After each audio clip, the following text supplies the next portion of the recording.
solo et la cannabis pese mérike to telemo poete to kangola Congo. Congo ya solo ete zali mboka oyo bankoko na biso batikela biso mabele ya bankoko oyo tozali na devoir patriotique. Chacun de nous azali obligé à telema poete a kangola Congo, a sauver Congo. Eza ya ngai te, ezali ya yo te, ezali ya biso nyonso. Moko te akolobake, oui ngai kaka ezala kaka ya ngai te, soko bundeli yango te, papa, mama, ekozala mawa mingi. Soko bundeli yango te, bana na yo, mets-toi en tête que bana na yo nde bakozala ka esclave ya système. Le système fait qu'aujourd'hui nous sommes otages. Otages avec des cracas, des chaînes liées. Nous sommes encore avec des chaînes liées. Ne t'en fais pas. Oh, et comme tourne non, tu es toujours lié. Boza lié dans la chaîne.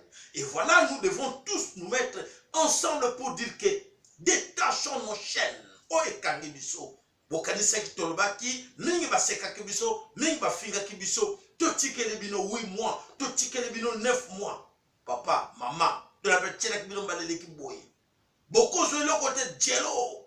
Boko zonga maboko pamba. Bozongi maboko pamba. Voilà, bokanisa ki kezali tourna bino oganete. Nani le gagnant moto moko. Chilombo et les tuti. Bah, Chilombo et les tuti baza ba gagnant parce que ba manipula ki biso. Bon, non. Nan lo milongoli ba manipula ki bino. Bon, quand c'est que c'était la solution, il faut qu'il y ait un dialogue, il faut qu'il y ait une négociation. Il faut s'asseoir autour d'une table. Le résultat, nkatu ki beni. Voilà biso tika na nou bande koto sepe la poete et comme tango ya biso toko sepe la toko seka bango. Toko seka bango et pardon ko sarati. Mettez-vous en tête que oyazo le la bino molobeli wa bino na kombo ya papa Sayala na lobi pardon ko sarati. Parce que pardon mute salaki ke toko na niveau tokomi. Pitié. Ate tutika kaka ko tokele mawa. Tala nenge komisi biso lokola banyama. Dans la pitié, pardon, et comme si nous sommes le banyama. Tozana respecté, humilié partout dans le monde entier. Baté de bino président, nkatu kibe ni ndenge balobaka. 0-0. Mais c'était voulu. Bango nous sommes pas sepé là. Bango nous sommes pas sepé là que voilà, tozi bango. Bakanseki ke bako zwabiso. Bakanseki ke bako récupérer ke mpanza. Kraka ya makasa encore avec un bourrique.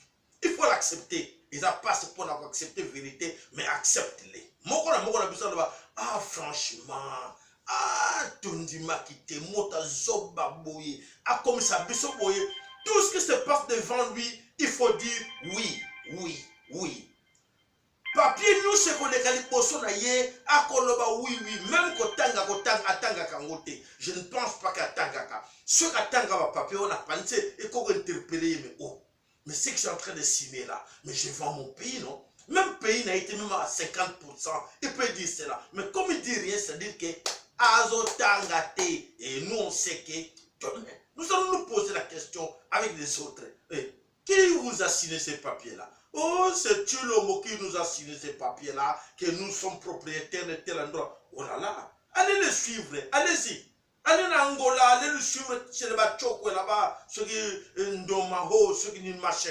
Allez le suivre là-bas. C'est-à-dire que Bissot, tout ça, que Belle Lambela Bajoka, Bissot Temen, l'Obi Bako Tuna. Ah merde, tout ça qui est réel, il ne fallait même pas les soutenir. Voilà, mais les kotos, à Poto Kotana, émission de Bissot de l'eau, tu auras le bosson, que Pessamino, le Sako, Kokumisa, Nzambe, Nzapa, Nzakumba, à Congo Mungali, Data, Nzambi en Pongo de lait. Oaza ko salake ya soto ko wi kampi ko biso nyoso. Total sika ni to uti. Bisika to uti ezali mosika. To uti ya soto ke nzambe moto ezali ko sala soki ezaki nzambe te nde Congo ezate. Acceptons-les. Tous dans la vérité, tout le solo. Ceux qui nous embêtent avec nos comportements, nos sales comportements, il y a trahison. Il y a le chacun pour soi. Regardons là où nous sommes arrivés. Donc, comme là nous sommes arrivés, pourquoi? Parce que les comportements bizarres, ça de trahison et trahir Mboka, chacun croit qu'il a gagné de son côté. Ou il a dit que oui, moi je suis gagnant, je n'ai gagné. Oh, vous savez que et tourne à Bisso, Ismaël Banini, nous sommes à côté de la Bisso. Regarde, nous sommes arrivés aujourd'hui. Il y a un tour mes chers amis. Bon, ça c'est ce qu'on appelle repentance. Que tout est dans ma somme. Ma somme est où ta wapi. Ma somme est où ta ke. To bossa na kinzambe ya bankoko. To tiaki place na yete comme il faut. To sangisa ki valeur ya nzambe. Ya vrai nzambe. To suis ba loge. To suis ba magicien. To suis ba monos to tche bango. Ba ye na ba kombo nyoso. Mes chers amis, moi je ne suis pas contre ba lubakake. Yesu Masia. Yesu Masia. Ya solo Yesu Masia est venu. Adam Osaleli Nzambe. Parce que maman qui peut inviter aille après Yesu. N'est-ce pas? Oui. Acceptons-les. Voulons ce qui m'a aille après Yesu. Oui. Acceptons-les. Donc c'est-à-dire que Nzambe toko limité été. Nzambe atinda kabasali na ye na chaque période. Et biso toko se contenter na oyo Nzambe atindi n'époque na biso na mabele kolo Congo alobi oui pana na ngai mama ki pa mvita. Otobo sa ngai franchement je vous dis ouvertement na ignoraka teke bayaki liboso ya vulu ya mama ki pa mvita. Ba oyo Nzambe atinda ngamo je limite pa Nzambe. Oyo Nzambe atinda avant Maman qui pamvita basalaki. Oya kunyore na kati na bino bo réfléchir. Avant maman qui pamvita, il y a eu des gens oyo Nzamba tinda. Des années, des millions d'années, le monde existe. Le monde existe et y a bandi lelo na maman qui pamvita te. Et ben les voulu ce qui m'a goûté. Et banda basala sala li Nzambe baya. Oya bankoko na biso basala. Misutu eba kombo na bangote. Mete ba kombo. Oh, moko pe yaki na kombo ya Masia, Yesu Masia, oui, acceptons-les. Et mes chers amis, acceptez aussi que après Masia, mon topé a yéna comme ya maman qui peut en vita. Voilà, là où je vous ai dit. Où est yéna comme ya maman qui peut en vita, aïe, après Yesu Masia. Où est après, mvuluzik, aïe, après maman qui peut en vita, mvuluzik mbango, aïe, bande comme monier, abeleli, abixi malade. Ba ou ba koufaka la musi bango. Nous sur l'Obama à Sarakiango. Oui ou non? Oui. Si vous êtes informé, je vous informe que Kimbangu, Kimbangu fula mwana. À distance, parce que la mouki, il y a un autre reconnaît Takayi. Bansou ba ah non, arrêtez vos histoires là. Té, non comme tout ça là que yé ma bena ya le baka Kimbangu ne Kimbangu na ye. Au niveau limité Dieu, au niveau limité Nzambe, au baka Nzambe a créé bato musoute après Jésus. Yesu Masia prié bato musu ba créer bate ba créer tinda be bango ba salela ye na bo tema moko aza na mbeli na biso ya Congo. Acceptons-les. Donc tous en a fierté ya ko ganga butu na moye vulusi kimbango mama ki pa vita ndeko ko sa complexité longo aliénation mentale croire na ye azali mosaleli ya Nzambe atinda ye na ba moment oyo c'est lui c'est eux baza wana mama ki pa mvita na vulusi kimbanga lui toujours sauver mabele Congo tata Nzambe ya mpungu atindi bango botelima bobikisa bana na bino po mabele Congo ezali terre oyo ya Nzambe mabele ya Nzambe o Nzambe ya sala. Et je vous assure que les Congos de demain, mettez dans vos têtes, où est l'ingé sans repentance, à reconnaître vraie valeur ya Nzambe te, papa okule la kukrese mino. Parce que les Congos de demain, ba illuminati, ba kozalaka jamais. O loge na biso, e kozalate, Nzamba so sokola nyonso. Mayo boyoka ke nginingiseki na Kinshasa, ezalaki azarte. Nzambe mutachaki, asalaki inondation wana ndenge azosala ba inondation wana na bamboka nyonso nzapa nzakomba Kongo mongali tata Nzambe ya mpungu tulendo azotolisa bamai wana po elongola bakisi na bango nyonso ekende na mai. Et voilà esalami ngonga ekoki ntango infweni ngonga ekoki ntango infweni. Croyez-moi mes chers amis, oliko croire ngate akolela. Nous sommes là, repentez-vous. Boluka nzela ya Nzambe, boboaka bakisi, boboaka kindoki, kindoki botonda nango na sima ba bible na se aloket na se ya lipeka mendoki botika kindoki botika boko kufa bokenda ba loge bokenda bozoa domination na mindele bokoma prêter serment au nom ya France. Je vais défendre la France. Kindoki suka na yo soko se repentir te papa mama liwa. Voilà bande comment na somme ekolo Congo wana zalaki na cadre maté atomesana biso to yaka wana comme zali chaîne ya communauté il faut to te kabilo po to zana besoin na bino nzambe azana besoin na bino pour te go sauver milimo na bino ba am na bino soko boy ko sauver italio yo kanzeke ki moi ki ndoki na yo zana ngo o vanda kana parlement o le baka que non je gère au nom de la France ki ndoki no wana o vanda ministre na bambula lokola ba mosoto benga Alexis Tambwe Mwamba ndoki ba sorcier bokanziki ndoki wana ezalani tinate bazo sila bazo suka mbula oyo croyez-moi et vous allez vivre ça devant vous. Voilà maintenant comment on somme que le Congo to kota na mosindo ya actualité na biso. Tokei wapi l'Union européenne appelle à élargir ses sanctions jusqu'à Joseph Kabila. Oh là là. Oh, l'Union européenne a globi a joko ko élargir ba sanction na ye tina Hippolyte Kabila. Oh là là. C'est quoi cette histoire? Bande kobo yokana. L'actualité du jour. Tobani nango. Donc depuis le 12 novembre l'Union européenne, bah, ONG, OSN, a droit de l'homme, et ça n'a que lobby, mais non. Vous avez sanctionné que 14 membres les proches de Hippolyte Kabila. Mais n'oubliez pas, il faut sanctionner aussi, mettez aussi dans la liste Hippolyte Kabila. Mais ces gens-là jouent avec qui? On se pose la question, ces gens jouent avec qui? Avec des phrases, des mots, des histoires, des discours insensés. Aujourd'hui, nous parlons des sanctions bidons. Des sanctions au l'Union européenne. Oh, Anglais. Oh, ils ont sanctionné Kabila. Ils ont sanctionné le proche de Kabila. Ils ont. Lokuta bande ko bolanda ya ngote. Na ye wana pour ko sabino ke bolanda ba blabla na bangona te. C'est la foutaise. Ils sont ensemble. Comment se fait-il depuis l'année passée, ils nous parlent de la liste des 14 personnes, mais ils oublient les commanditaires. Le commanditaire de ces crimes, quand il parle de tous ces gens qui sont tout autour de Kabila, oui, les Kabylie, et oui, on accepte les Kabylie, mais ils étaient commandés par qui? Vous oubliez Paul Kagame, vous oubliez Joseph Kabila, que vous appelez juste Kabila. Vous oubliez Moïse Narangabo, vous oubliez Rouberois, vous oubliez tous les clans Kabila. Ils ont tous participé dans ces crimes.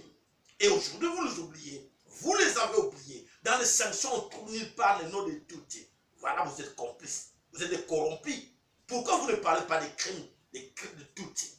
Pourquoi vous ne parlez pas des 18 millions de morts? Vous parlez que des crimes. Quels crimes? Pourquoi vous ne parlez pas des génocides? Paul Kagame là, il est là devant les Américains, devant les Anglais, devant les Français, devant les Allemands. Ou, sans se gêner, vous êtes là entouré d'un génocidaire. Et vous les appelez votre ami. Et parce qu'ils défendent vos intérêts. Et n'oubliez pas que nous sommes en 21e siècle. Donc, mes chers amis, ça ne sert à rien. Quand vous punissez les subalternes, n'oubliez pas qu'il y a des commanditaires, leurs chefs. Les chefs, où sont les chefs? Qui donnait les ordres aux autres là que non, tu dois faire ça. Toi, tu dois faire ça. Il faut punir à la source. Voilà, mes chers amis, Bolanda Babylone, on a tout ça c'est pour vous induire en erreur parce que vous pensez que, ah oui, voilà, ils sont là, ils sont debout pour poursuivre Kabila. Non, non, non, c'est faux, mes chers amis, ne suivez pas cela. Voilà, mes chers amis, si j'ai ami balé, panique à Kingakati. Panique à Kingakati. Oui, beaucoup on lit ça, mais Bissot Yakawana Koula qui s'habille, vraie valeur et actualité. Panique à Kingakati. Pour l'interrogation, qu'est-ce qu'ils ont commenté comme panique à Kingakati? Panique à Kingakati, MCC divisé, Nakata Kingakati Balobi, non, Kabila, comme autorité morale, mais Kabila est quelque part bloqué. Parce qu'au niveau international, Azar Nazana la relation diplomatique, Kabila a freinage pour les élections en 2006. en 2023, vous mettez se constituer, tout ça là, groupe Moussoussou, tout ça là, parti Moussoussou, le leader, autorité morale Moussoussou. Mes chers amis, est-ce que nous avons affaire avec des gens ou des animaux?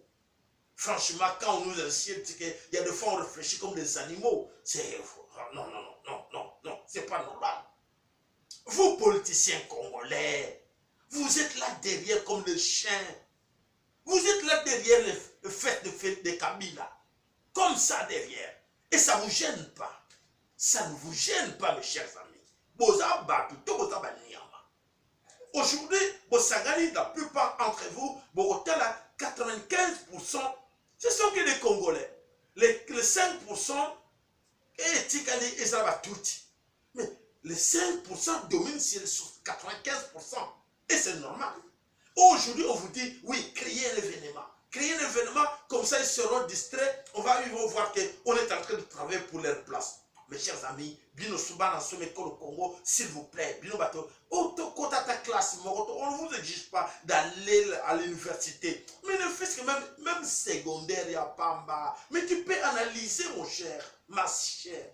Au Congo, analyser, mais est-ce que donner au yo, est ça vrai ou faux? Analyser, mais pourquoi c'est là? Pourquoi depuis la nuit du temps, depuis des décennies, on vit que les mêmes scénarios? Ils créent les mêmes scénarios. Et vous, population, vous êtes en train de souffrir. Vous pensez que c'est normal. Et c'est normal. Mais oui, parce que détruire l'éducation. Ça là qui a volontairement à détruire l'éducation, ignorant tout, et c'est bon les mafieux, les voleurs, comment ils vont continuer à dominer sur vous, à régner sur vous. Parce que vous êtes ignorant, vous êtes qu'est-ce que vous devez faire? Mais s'il vous plaît, vous avez au moins une petite chance, vous êtes comme moi chez l'abino, ou vous êtes l'abino dans l'ingala, vous devez comprendre. Mais réveillez-vous s'il vous plaît. Faites ce qu'on appelle la réviviscence. Comment mais les gens ne comprennent pas. Et ça va passer. Voilà, ce n'est pas fini. Donc, aujourd'hui, non, Kabila est bloqué quelque part. Panique côté la Katakinga Kati, Banimba Krelo comme Soussou. C'est vrai. C'est vrai qu'Inga Kati est en panique. Bon, moi, qu'est-ce qui se passe à Katakinga Kati? Titre le moment, Kabila prépare la surprise. Kabila prépare à surprendre les Congolais. Ah, papa, Mama Bolanda. Non. Kabila ne prépare pas que ça. Et Kabila sera surpris. Pour votre information, Kabila lui-même sera surpris. La communauté soi-disant internationale sera surpris. Ils seront tous surpris. Namabelo ya Congo, namabelo ya Mvulusi Kimbangu, namabela mama Kipamvita, namabela tata Nzambi Mpungu Tuleno Nzapa Nzakoba, à Congo Mongali. Ils seront tous surpris cette année. Croyez-moi, croyez-moi. Et avec votre concours, c'est avec vous. Il faut tout surprendre, Bango. Il faut les surprendre comment? On va y arriver, on va vous expliquer. Aujourd'hui, les autres, Kabila, il va voir. Kabila, il va voir. Oui, ce n'est pas seulement Kabila. Vous aussi, les talibans, il faut vous dire la vérité, vous allez la surprendre. Vous, les talibans, vous allez la surprendre. Vous, les Tchokwe, vous allez la surprendre. Pour vous avez du nombre. Ne pensez pas que nous, on dit bien, nous sommes très fiers de le dire. Nous, Bena Congo, nous, l'armée nationale du peuple Congo, nous allons chasser et Hippolyte Kabila et tous les Kabili et vous les talibans. Parce que vous avez travaillé ensemble, vous êtes des collabos. Souvenez-vous encore une fois de l'histoire de la France. L'époque nazie, comment ils ont fait? Ils n'avaient pas pitié à tous ces collabos. Et vous pensez que nous, on va avoir pitié de vous. Mettez-vous déjà en tête que ce que vous avez là, Yopé Taliban Pakataka. Yopo fana kanali mette pour encourager tout le monde à bêter ça pakata sinon te papa et vous allez m'avoir na yo. Voyez kingai? Bon message. Sinon te et vous allez m'avoir na yo au kansake te ba ye pour benga na Kabila. Yope kima po yopo vous allez mo kangemi. Yopo vous allez mo kangemi yo taliban yo chilongo za mo kangemi. bino nyonso na tout autour ya Chilombo boza bakangami nzela moko ndenge moko na bato basali 18 ans babomi ba congolais bino bosali 8 mois boza pe na kati ya nzungu boza bakangami. Je pense que vous avez bien compris. Voilà, si j'ai ami ça tout bino lelo et bien parmi vous comme toujours que dans le cadre de la surprise bah qu'on a surpris. La famille s'est y allée. Oh, c'est y allée. Bon, mon qui est un étranger, un métier milâtre. Mais c'est qui peut mener à Mobutu, comme na Kengoa Dondo, comme beaucoup. Ba Ndundu, Banani, ba Jean-Pierre Bemba, Banani, Moussousou, Moïse Katumbi, ils sont très nombreux. Ba ça staff na bango, y a milâtre, ba très dangereux. Et voilà qu'est-ce qui se passe. Bande comment on a surpris. Nawa Congo ya Setiale, famille Setiale. Bande à Setiale comme Mbongo ya Congo Israël qui pelé. Ba yiba ki Mbongo l'époque Mobutu. Ba Mbongo na ba bombo na paradis fiscaux. Ba za ba actionnaire dans la société pelé. Qu'est-ce que ces gens-là font? Au bien bas na ma waya Congo. Ba le baké oui Congo et c'est comme le Mbongo c'est grâce à Congo. Tika tu aider ba Congolais. De s'en sortir, tout bien na étranger, oyo bazana kaka bele ko le Congo, pour te adopter bango comme mandiko na biso l'époque à Mobutu. Toga bosana. Bien au contraire. La famille s'est y allée. Les Mobutistes, famille Bobila Dawa. Oh, je pense que beaucoup boyoka kiango. Bobila Dawa c'est déjà na kata complicité, les afdele bale ko yana ba tuti. Azalaka toujours na kati yango ba pesa ke mwana na nzanga azala ministre agriculture ya pêche et agriculture donc ça veut dire que azala kati na zoko raconter une histoire sur fauteuil na laksa bino tokuta na jour mususu na maman oyo maman deuxième femme deuxième le passa après metaki biso na Waterloo non papa ndenge bozo bundela mboka te papa toko sala tout to aider bino bo bundela mboka botikala kena na Espagne sur na comme l'Espagne na ko sala tout to aider bino bo bundela mboka mama ke dans le kola mungu na nzuku téléphone benga makate voilà secret ko bima nzoka te bazala ka ba complice na ba tuti oh là là bande ko bele ba ko sala surpris oui voilà batouana ba serenisaki pour na ba soutenir Batouti, Hippolyte Kabila. Balobi, on a travaillé avec vous, on profitait bien avec vous, il faut te soutenir, qu'est-ce qu'il faut? Ils ont encore contribué l'argent, ils ont remis na maboko ya Hippolyte Kabila pour acheter les armes. Ba pesi mbongo epa ya Kabila pour acheter des armes. Nani, famille Setiale à la tête, famille nani oyo moto mama Bobila Dawa na seconde, bango nyonso bali renir ba pesi mbongo et pas ya nani et pas ya Hippolyte Kabila. Notre soutien c'est ça, il faut revenir en 2023, on te soutient.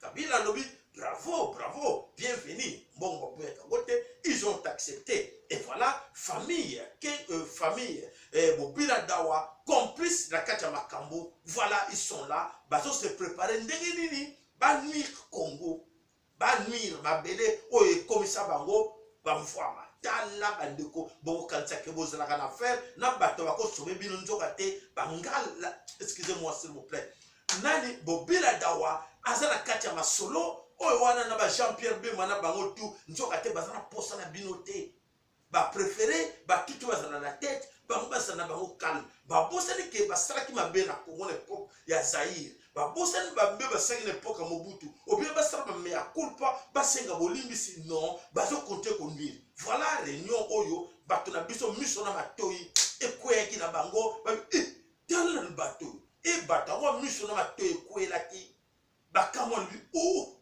quelle mentalité à bateau yo. Nous on pensait que bazo yokana pour aider l'armée nationale du peuple Congo pour sauver le pays. Non, bien au contraire, bazo pour aider Sambongo pour passer Hippolyte pour revenir en 2023. Et Nzambengai. Merci papa na biso de konabisa lobi Kindoki. C'est vrai. Eza Kindoki. Eza Kindoki comme ça, vous êtes au courant, vous savez à qui nous avons affaire. Voilà ces gens-là. Bango balingi bazwa ben terrain na bango, bana besoin wa Congo te comme bango balobaki que après nous pour ebibino moko. Et voilà, balobaki mususu lito tellement ka lobi bokoliana. Et voilà, oyo basalaki ya malamu tokantiaki toko limbisa mais voilà ko regrette bamosusu tomonaki na badrapo ya Zaïre badrapo ya Zaïre yango wana ya Mobutu alors toloba siko nini tondima drapo ya Zaïre tokende na vision wana tolobaki non oyo eza mauvais souvenir parce que soki totali tout autour ya Mobutu ya Hippolyte Kabila les Mobutistes sont là bamobutiste oyo bazalaki na mbongo ebele basomba bandako bavila banini mbongo azali ebongisa bango mobutiste nini abimisi mbongo mpo na contribution na ye na effort ya guerre ya Congo chelo moi je suis là dedans je vous dis azate oyo boza komona badrapo azotya wana parce que biso mpe tokoma baémotionnel oyo na demostra banalyse te me o drapo tomoni oui mais tokomaki mpo tokoma na drapo ya Congo oyo batuti baya koya kokonza sur biso tozalaki na drapeau oyo et les gens qui se cachaient derrière ce drapeau qu'est-ce qu'ils ont fait du bien du Congo? Rien. Tout cela le corps va aveugle. Oui biso Zaïre tondimi tout ça va Zaïrois ceux qui te comme là nous sommes arrivés aujourd'hui banani va comme c'est biso banani va permettre que Mobutu banani va permettre que batuti baya banani va tirer porte ouverte na batuti ceux qui bazalaki bato malamu na drapeau ya Zaïre bande ko bosala banalise s'il vous plaît Congo lobby a besoin bazoba te Congo lobby ezana besoin ya boya boane ya mvulus kimbangu avec une vision dans leur tête pour dire que mais écoutez mais ces gens-là veulent revenir ils étaient là pendant 35 ans qu'est-ce qu'ils ont fait ils ont facilité les Tutsis de rentrer chez nous n'est-ce pas oui et qu'est-ce qu'ils vont faire encore de bien avec ce drapeau qu'ils nous amènent? Bandeko, on est un cadre de conseil na Kibandeko. S'il vous plaît, pour comprendre, moi on a retenir yango na une kobani par là. Voilà Bandeko, les formations continuent. Des conteneurs ezalaki saisi, te weskize ngai. Bandeko na biso na kacha port ya Boma, o information tuluka to koma na ngotina suka, ba koma ba joaki deux conteneurs de koyelaki bango. Conteneurs non identifiés na port ya Boma. Port ya Boma tobike bateau de guerre oyo ya ba Belge ezali na port ya Boma. Bandeko bolanda. Des conteneurs sans identité, sans nini ekiti na port ya Boma ba décharger conteneur bazo zela moto ya ko bizoba conteneur. Exact. Conteneur couleur kaka repère moko ezate code moko ezate et outi wapi nana zo ko songo ba monité alors ba douanier il fallait pas prendre la conteneur choko conteneur nana kiti sango ba éviter bateau ni ne yebe kita conteneur wana et yeba nité faut fondre conteneur wow ba minduki na kati ya des conteneurs oh là là bakani quelle histoire et où tu wapi ba ego comprendre que conteneur wana mi balé et bimi na bateau ya Belge ba bateau ya Belge oyeye na Congo des conteneurs wana ekitaki na bateau belge oh là là c'est quoi cette histoire bali bakangi tozela nani akozwa conteneur bazo gérer bazo tala quelques heures après président Maye, président du Congo, le vrai président du Congo arrive. Paf, Raïs à la tête. Paf, oui, les conteneurs sont là. Mais, non, il faut que les conteneurs. Bato bazo tala bidon, tu as évité nana fongo ba conteneur. Mais nani a fongo ba conteneur. A tombo kinan, bakangi ba conteneur. Arabi asidi ki Raïs fâché. Raïs ya Congo, président ya Congo a fâché. Pas heureusement abeti masasi tepo nbaka wana betaka masasi. Akangi conteneur, ale asengi ba le tombo lango tia na kati ya ba véhicule. Ba tia na kati ya ba véhicule destination Kinshasa. Talamboka. Nani aza mokonzi na Congo? Dites-moi parce que des conteneurs bien chargés avec des armes équipés dans ma belle Congo, nana yenango bateau belge. Tala surtout que tozongeli sima tokomona makambo elekaki ba côté belé ndenge nini ba edaki bato mususu na tango ba génocide to bani komona lumière nango boluka bo fouiller ba image bokoyeba ah oui makambo to lobaka na kati ya lolaka ya mvuluzi kimbangu ezalaka nde ya solo e tolobaka. Voilà. Allô ndeko, bonjour, mbote na yo papa. Oui, nous sommes en direct, maman, vous voulez passer à l'émission, vous avez quelque chose à ajouter là? Oui, s'il vous plaît, c'était pour apporter moi précision. Oui. Par rapport au Kidoloba. À propos de quoi, maman? Par rapport il y a entrée et il y a Rwandais la Katia Kinshasa. Oui. Et comme il y a Général Maëlé. Oui. Parce que Général Maëlé, Azaki, état-major, il y a armée. Du coup, quand Azaki n'a pas de Rwandais, Azaki confronte à bien tes soldats naïfs, donc il ne paye pas ses soldats. En plus de ça, Azo fournit un baron armes Yamabé. Donc, armée, ils ont la bien tes. Et en plus de ça, Azo Tekaba blanc et pas Rwandais. On va compter tranquillement. Il y a au Monaki, Rwandais, la Mosée, Kotaki tranquillement à Kinshasa pour Général Mayele à faciliter tâche d'Abango. Voilà, merci beaucoup. Donc, Général Mayele a une base à trahison. Général Mayele qui dit Général Mayele dit Mobutu, dit le Mobutiste était la base à trahison. Non,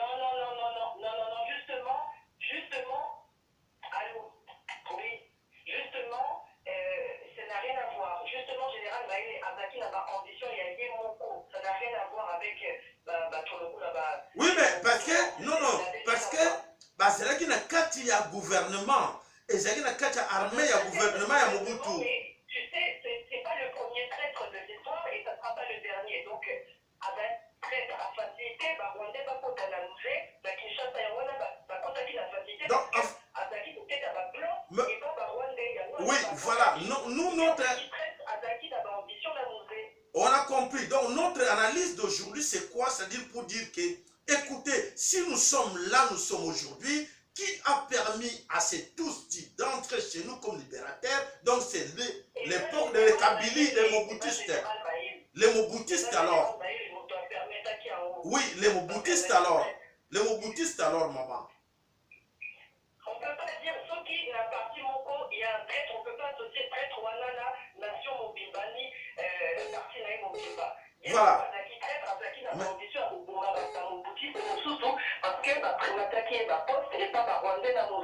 Merci. Merci de comprendre l'analyse. Merci, maman. Matongo. Merci beaucoup. Voilà. Voilà, mes chers amis. Na biso analyse, na biso tezali ko choix. Qui étaient là à l'époque? Donc c'était les gouvernements de Mobutu, les Mobutistes qui connaissaient bien ces gens.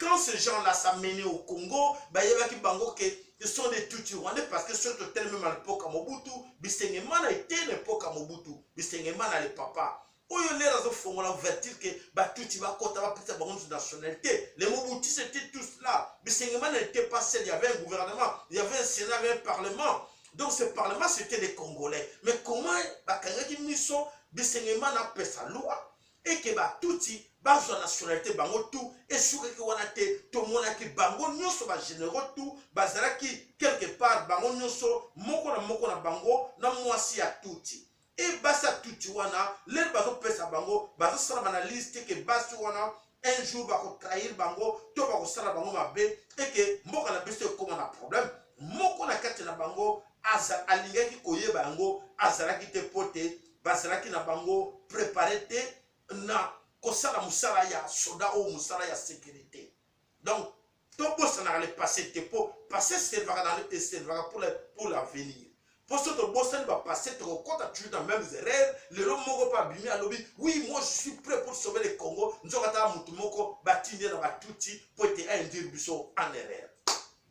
Merci bandeko bana somi ekolo Congo, toza ko continuer l'actualité na biso avant to kota na actualité na biso oyo ezali koleka na kati ya Est ya Congo, tikana no tokene nanu basiza ebele mais topesa nanu tobanda nanu na papa na biso papa Mafolo esika zali na kali papa Mafolo esengeli abenda na pemeni apusana po ete ayebisa biso nini ayeli biso na sujet na ye ya lelo na mama na biso mama Congo na kanisa sika bazali moko na bango abelama abendana po ete tobisa bandeko nini bapreparaki biso mpona sujet na biso ya lelo. Donc tobandi nano na papa na biso papa mafolo ameka kopesa biso losambo oyo yayelaka biso na mikolo nyonso mpona kokumisa baoyo bazali kodefendre mabele kolo Congo. Papa mafolo losambo epai na yo. Papa mafolo losambo epai na yo. Losako bena Congo, losako papa Sayala, losako mama Congo, losako ba mama nyonso ba oyo bazolanda biso na pokwa oyo losako na bino nyonso. Na jonsi nkembo na nzambe mpungo matondo na volusi kimbangu na mama Kimpa Pita na bakoko na biso nyonso na PCP matondo mingi na armée nationale ya bena Congo epa bazali na mosala bazokosala ya malamu po na mabele ya bakoko na biso matondo papa Sayala engeda papa Sayala nazana sujet d'abord eza ezoko kuleba encre mingi voyage ya Chilombo. Voyage ya Chilombo nalandaki ba audio misato lelo ba mama bazolela kaka pona voyage ya Chilombo. Surtout oyo ayi kokoma na Allemagne akeneki na Allemagne balobi bama basengi ye nayebi te soki 500 bato baforme bango lokola baminganga mpo kende kosala mosala na Congo. Alors bamama babeti boule balobi ezali niakiero soki mbasi yango soki ekomi niakiero soki nani Denise a fait dissimuler les Tutsis bazoko sala apparence ya bakongolais. Donc liste ekozala ya batuti ya 500 allemand a formé bango lokola balinga.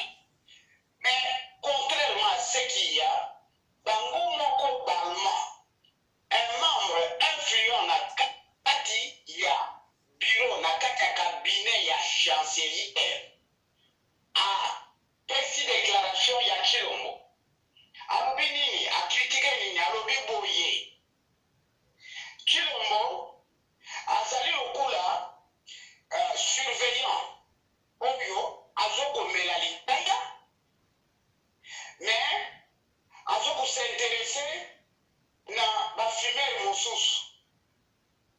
Alors ça signifie quoi? C'est-à-dire que makambo nyonso azokosala bazocomprendre ye te bareprendre badéclaration na ye nyonso oyo abandaka kosala jusque 15e déclaration abandaki que alobaki nini ntango awuti na États-Unis alobi bango moko bareprendre ye balema balobi basitile ye balobi je suis venu déboulonner le système Kabila.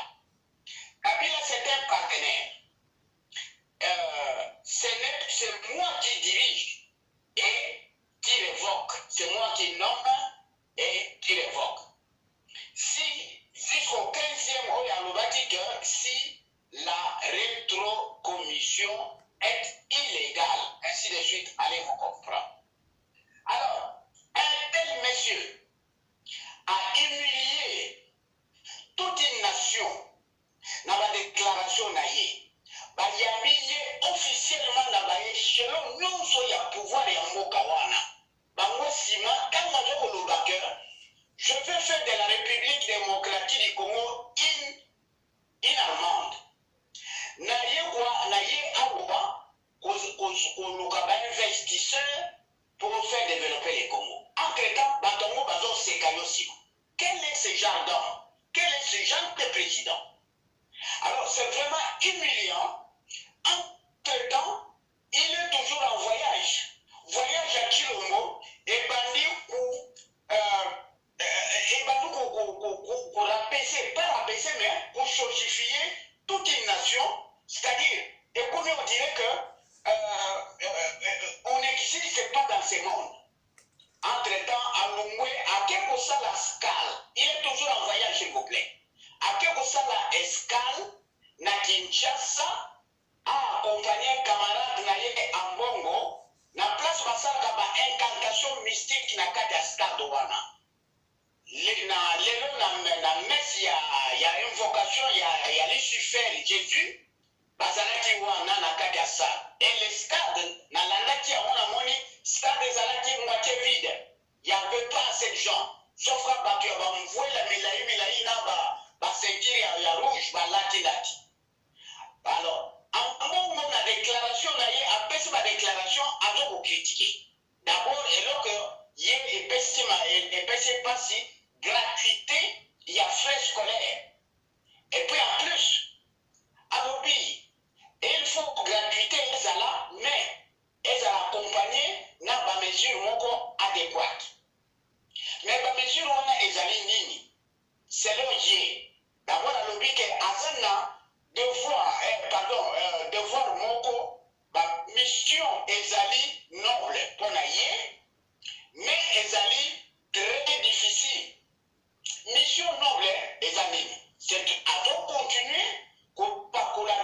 colonisation alingi koenfoncer encore c'était na dolelo toza yango parce que aza na mission parce que ndenge tozokende aza na mission ke avandisa bato base réconcilier makambo ngo ekende liboso colonisation se pérenniser.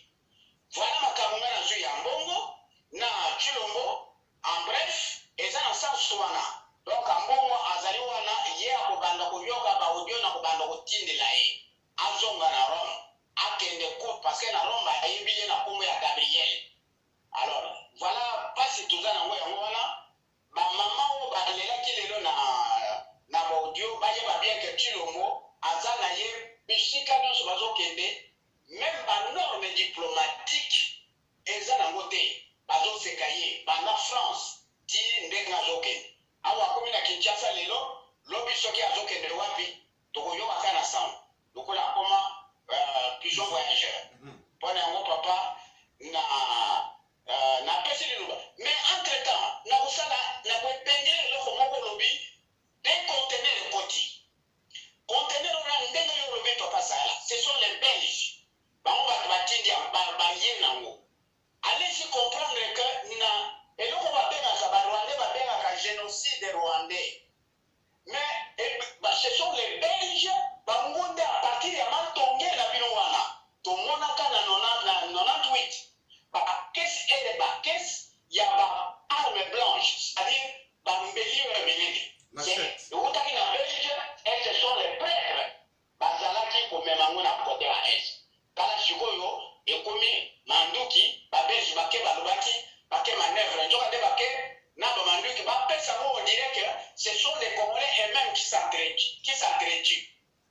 Voilà makambo yo lobi ce sont les Belges mais toza na bango lisu molai nazoki malobe pa ya papa sa na kombo ya volusi kimbao endeta matondo papa mafolo ansolo ke ono stali komona na mabele kolo Congo biso moko babe na Congo ya solo mingi na kati na biso bazali ya kobunga bazali koyeba te nini ezali koyela biso tika na ntoyoka audio oyo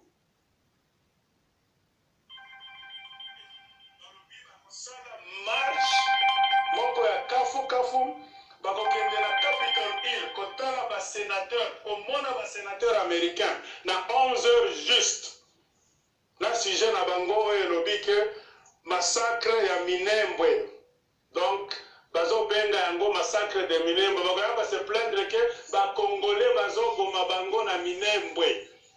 Please bino bakongolais boza na Washington DC bolamuka bokende na Capitol Hill bisika oyo basénateur basalaka bareunion na bango boyebi Capitol wana na 11h fo bozala kuna bocontrecarre bango bazosala déclaration na bango bino mpe fo bosala déclaration na bino. Le même lundi wana balobi après 11h juste na 13h bakokende na State Department département d'État na sujet moko massacre ya Minembwe bolanda bango kuna na 13h le 18 novembre. Il faut qu'on bouscule bango basali manifestation bino pe bakongolais Washington DC bosala contre manifestation après 13h kaka journée wana moko balobi wakende na ambassade ya République démocratique du Congo na 14h30 kaka lundi wana lundi oyo koya c'est-à-dire le 18 novembre 14h30 bakosilisa manifestation na bango na ambassade ya République démocratique du Congo 14h30 bolanda bango kuna barwandais wana basaka na comme ça il faut bolanda bango eza urgence soki ozwi message oyo tindela bandeko na biso bakongolais baoyo bazali na Washington DC c'est-à-dire région wana ya Virginie Delaware Maryland bino nyonso bolanda bamasta wana. Qu'est-ce que nous voulons dire? Les Rwandais qui s'appellent Banyamulenge se sont réunis dans une association qu'eux-mêmes appellent Mahoro Peace Association. Ils ont prévu de manifester ce lundi 18 novembre 2019 à 11h juste, c'est-à-dire le matin, ils seront à Capitol Hill. Donc au Capitole, là où se réunissent les sénateurs américains, avec leur message qu'ils vont apporter là-bas, le massacre de Minembwe. Il faut les suivre là-bas. Les menteurs, eux ont tué les Congolais, ça fait 20 ans. Nous devons maintenant nous lever, peuple congolais. Ces gens-là ont des stratégies. Il ne faut rien négliger. Maintenant, il faut les suivre partout. Ils entrent à gauche, allez aussi à gauche. C'est pour cela que nous demandons à tous les Congolais qui sont dans la région métropolitaine de Washington, D.C., c'est-à-dire dans les périphéries de la Virginie, Delaware, Maryland. Vous tous allez là-bas le lundi 18 novembre à 11h, ils seront au Capitol Hill. À 13h, ils vont aller au State Department, au département d'État, et ils vont finir leur marche à 14h30 à l'ambassade de la République démocratique du Congo, avec pour thème ou bien sujet les massacres de Minembwe. Faites aussi la contre-manifestation, qu'ils n'aillent pas mentir. Ces gens nous ont trahis. On les a reçus chez nous. Ils se sont allés avec leurs frères Kagame, les milices du Rwanda, les groupes armés de Kagame. Ils nous ont tué nos frères et sœurs pendant une vingtaine d'années. Ils ont violé nos mamans, nos sœurs. Ils ont pillé les chefs du Congo. Et ils veulent maintenant prendre le Congo. Suivez-les là-bas. Voilà, bandeko bana somi ekolo Congo, tango na biso pe ezali ya kolanda lombango ya solete bandeko nyonso boyoki oyo ndeko apesi ko message. Lobby, c'est demain, lundi 18 novembre 2019. Bote na bino bato bozala kati États-Unis. Yango mingi na kati na bino bolelaka. Oh ndenge nini batuti bazo dominer biso. Voilà quand ils s'organisent comme ça avec des manifestations comme ça, bino bovandi na ndako, bango bakeli boso, mindele bamoni bango obwenge na bango, bandimeli bango. Voilà. Passez message na ndeko bino nso bozala kati États-Unis bobenga na bino bobenga na non biso pe tokende bolanda bango elembalimba balobi biso nous les bana mulenge congolais non faux c'est faux bo contredire bango. Donc c'est à dire que bamona peke ba congolais pe bazali mobiliser pour contredire ces gens-là. À l'époque on était discret, to bango yebate bango ko sabiso to bango ignorer, mais les autres comme vigilants parce que nous avons des chaînes où bazon révéler bino la vérité. Donc bande ko na kanso boyo ki communiquer moko na kati na bino à se mobiliser pour être tozala na rendez-vous wana oyo bandeko wana bazali ko organiser pour être ba passer au bwenge na bango na maloba ya batu nyonso bamona ke oui bazali banani bazali ba victimes, tandis que ils sont des criminels aujourd'hui balati kazak ya ba victimes et bango batu bazali ba criminels parce qu'ils ont tué 18 millions de Congolais. Tout mataba vol ba mingongo pour être dénoncer bango, ils sont des criminels. Et nous voulons plier. Il faut les mettre dehors chez nous parce qu'ils sont des criminels. Voilà, Tikaro Pesano, le sac pas Mama Congo, le sac pas Inayo, Maloba Ombokayo. Le saco, Papa Nabiso, Sayala, le saco, Papa Nabiso, Mafolo, le saco, Nabande Konyoso, Oyo, Babelemi, Kolanda Biso, Naboko Alelo. Pour la journée de l'eau de Libino Basango, Sango la biso à Liboso, Toko Bandana CG, Oyo, Ezo Salama, FCC na IDPS. Tu as intitulé ce sujet na biso, distraction et scénario. Pourquoi tu bengi en distraction? Parce que déjà un moyen, Oyo, tout le monde a très souvent FCC et a toujours na scénario moko pour endormir le peuple pour na koko sabiso. Mais na kati ya sujet oyo a vu il y a makambo oyo toyoki na koko alelo na ba makambo oyo topesaki bino la fois passée. En tout cas, il faut tout ça dans le sujet oyo très attention parce que toyoki tolandi un peu ma déclaration oyo mutu oyo asalaki mokolo ya lelo tolandaki un peu ba déclaration moko toyokaki Jean-Marc Kabound asali ba déclaration na ba déclaration na ye ndenge azosala tozomona vraiment que Micro na yo kima Mama Congo. Mama Congo micro na yo kimi. Azo tenir tête pour ça va papa. Voilà, allez-y, ouais, c'est bon. Donc on a vraiment que Azo tenir tête na FCC. Azo ça la déclaration parce que bato FCC ba senga ki ya sala bango ba excuse malobi ako sala bango ba excuse te autant premier akufa et puis Azo sala ba déclaration moko Azo lo ba que babo sanate ye akoki kopesa mot d'ordre et na mot d'ordre wana ce qu'appelle yango peuple se soulever. Mais tout ça très attention parce que tout le monde a que nyonso wana bazo meba biso kabum oyo bakoki ko utiliser comme pétrole oyo na almet oyo kopelisa moto na mboka na biso. Kabila a commis en possession ya Minduki. Et puis tozoki ba message ya bandeko na biso oyo batravaillaka na se ya mai dans ce sens que batuti bazolinga créer ba mouvement ya insurrection na kati ya Kinshasa de façon que ba massacre esala to bandaki koluka ba façon nini bakosala ba massacre yango ekosala mandenge nini mais à vue ya message oyo papa Sayal apesi biso lelo ke mandoki esi ekoti donc na bandeko na biso oyo batravaillaka na se ya mai ya Kinshasa babengi biso d'urgence mpona koyebisa biso ke masasi esi epanzani donc batuti nyonso oyo baza kuna na Kinshasa na baoyo bakotaka na baavion mikolo na mikolo bakotisaka batuti na baavion bango tu basi bapandi masasi déjà baza armé vraiment à don mpona bazala prêt. Donc mutu oyo bakoki koutiliser eza mingi Jean-Marc Kabunda. Alors tosala très attention. Papa lobaki lobi tolala te. Donc biso mpe tozala prêt ya koyamba bango. Tozala prêt. Bandeko na ngai eza jeté. Tozala prêt.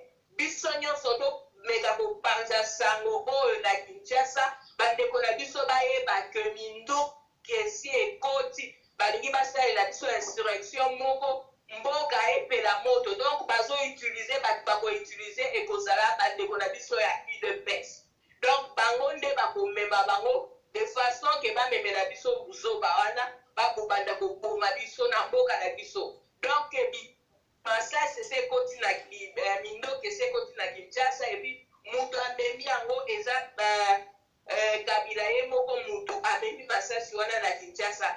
Donc bande tozoloba boye bandeko na biso basalaka na sabai donc basi balobi ke Minduki esi epanzani kuna masasi epanzani donc bato nyonso batuti baza vraiment prêt ya kosala ya kosenye Kinshasa e mutu tozomona bazoutilize mutu akomema makambo wana nyonso eza Jean-Marc Kabunda parce que bozomona ndenge azotenir tête badéclaration na ye wana azosala et puis bandeko na biso bazoanalyse babi non ça c'est pas vrai akoki kosala tenir tête boye te et puis bamakambo azoloba donc tout porte à croire que eza scénario moko ezalaki bien rodé wana eza rôle na ye bapesi ye ajoue mpona bakoka kodéclenche eloko bazolinga kodéclenche na Kinshasa. Donc wana ezalaki message ya liboso en tout cas tozala très attentif tomeka déjà kopasser le message na bandeko na biso baza na Kinshasa bazalaka prêt tout oyo babanga te donc bazela bango babanga te makambo kobangisa moninga eza te donc toza wana biso nyonso tokokundela mabele na biso donc bato ya Kinshasa mpe ifo bazala makasi lokola bandeko na biso ya este ndenge bango batelemi kokundela mpona mabele na bango mpe batelema. Deuxième nouvelle eza nango kokende mbangu eza oyo toyoki famille ya Denis Nyakero na 9 mois oyo basali na pouvoir tomoni keleki na ye ya mobali asi a créé société moko familiale ya pétrole na usine na ye na Kigali. Alors nga nazopose question pourquoi bato oyo bacréaka biloko na bango na Kinshasa te po epermettre ke epesa ecréer baemploi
boluki biso na Kinshasa toyamba bango nde toyambaka bango na 1999 donc na 98 nde toyambaka bango na 1998 tosala te kobanga ndenge ezalaka o tokende o biso toza bapacifique luvunu toboyi makambo bapacifique eza te soki baye koluka biso ata bango baza na minduki biso tokokende kaka nde tokendaka bayaka mpe na minduki na 98 bayaka mpe na minduki me ntango tokaningaka bango na moto ntango tolatisaka bango bapine bandimaka te turo mpe bakolataka bapine bango bakozala soki nayebi te bakozala nombre nini biso toza 80 millions de congolais bakolata bapine lisusu baze tozozela bango tokolata lisusu mutu akobanisa moninga azwa te.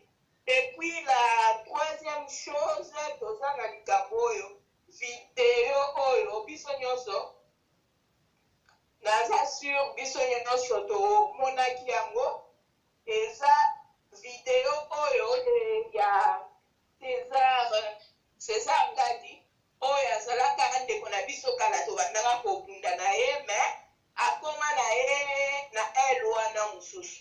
Alors asali video wana azoloba scandale esalamaki na hotel Bistrol na Paris bisika oyo Chilombo azalaki loge. Donc eza hotel moko ya 5 étoiles oyo ezalaka soki baprésident mingi baye baprésident étranger mingi baye bazalaka loge kuna.